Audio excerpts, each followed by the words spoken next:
The sun had barely risen over the city, casting a pale light over the concrete jungle. The streets were already bustling with people rushing to and fro, each with their own destination in mind. Among them was Jack, a seasoned IT specialist who had been working for the prestigious firm, Smith & Company, for over a decade. He was the leader of the team responsible for keeping the company's servers running smoothly, and his expertise was unparalleled. As he walked into the office, Jack was greeted by the familiar sight of rows of computer screens and the hum of machinery. He exchanged nods with his colleagues, who were already busy sipping their morning coffee and checking their emails. Jack headed straight to his desk, where he began to check the server logs and respond to any overnight alerts. Just as he was getting into his routine, Jack's phone rang. It was the CEO's assistant, requesting his presence in the boardroom. Jack's curiosity was piqued, but he didn't think much of it. He assumed it was just a routine meeting to discuss some new project or update the company's infrastructure. As he entered the boardroom, Jack was surprised to see the CEO's son, Alex, sitting at the head of the table. Alex was a spoiled brat who had been given a high-powered position in the company solely because of his family ties. He was notorious for his arrogance and lack of technical expertise, often making decisions that put the company's systems at risk. "Ah, Jack, thanks for coming in," Alex said, his voice dripping with condescension. "I'm afraid I have some bad news for you. Your services are no longer required here at Smith & Company."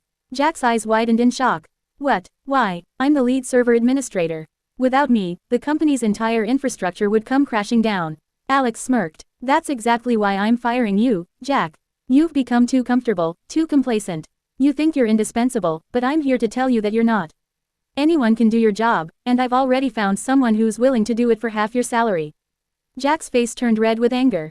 "You have no idea what you're doing, Alex. I've spent years building and maintaining this company's servers. I know every intricacy, every quirk. You can't just replace me with some cheap alternative and expect everything to run smoothly." Alex leaned back in his chair, a smug look on his face. "Oh, I think I can. And I will. You see, Jack, I'm the one with the power now. My father's given me free rein to run this company as I see fit, and I'm not going to let some outdated, overpaid IT specialist like you stand in my way." Jack's eyes narrowed. "You're making a huge mistake, Alex. I'm not just some IT specialist. I'm the one who keeps this company's systems running. Without me, you'll be lucky if the servers don't crash within a week." Alex laughed. "I'm shaking in my boots, Jack. But don't worry, I've got everything under control. You can just pack up your things and leave. Your services are no longer needed here." Jack's anger boiled over, but he knew better than to lash out at Alex. Instead, he stood up, his eyes locked on the younger man. "Fine, Alex. If that's how you want to play it, then so be it. But mark my words, you will regret this decision. You have no idea what you're getting yourself into." With that, Jack turned and walked out of the boardroom, leaving Alex to his delusions of grandeur. As he packed up his things and said goodbye to his colleagues, Jack couldn't help but feel a sense of satisfaction. He knew that Alex was making a huge mistake, and he was eager to see how long it would take for the company's systems to start crashing. The days that followed were tense, with Jack watching from the sidelines as Alex struggled to keep the company's servers running. At first, everything seemed fine, but as the weeks went by, small glitches started to appear. The email server would go down for hours at a time, and the company's website would crash periodically. Alex was at a loss, calling in expensive consultants to try and fix the problems. But no matter what they did, the issues persisted.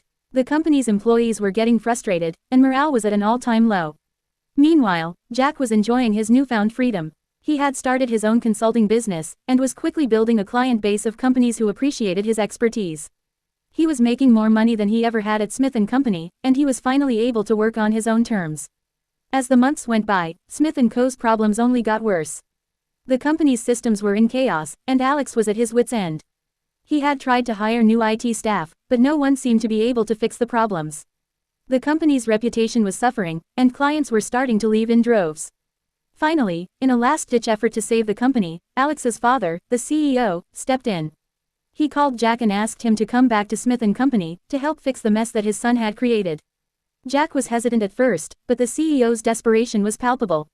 He agreed to return, but only on one condition: Alex had to be removed from his position of power. The CEO agreed, and Jack returned to Smith & Company as the head of IT.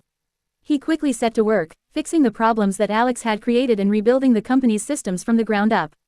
It was a long and difficult process, but eventually, the company's systems were running smoothly once again. As for Alex, he was relegated to a minor role in the company, a position that reflected his true abilities. He had learned a hard lesson about the importance of technical expertise and the dangers of underestimating others. Jack, on the other hand, had emerged as a hero, his reputation as a brilliant IT specialist cemented. In the end, Jack's firing had been a blessing in disguise. It had given him the opportunity to start his own business and to prove his worth as a leader in his field.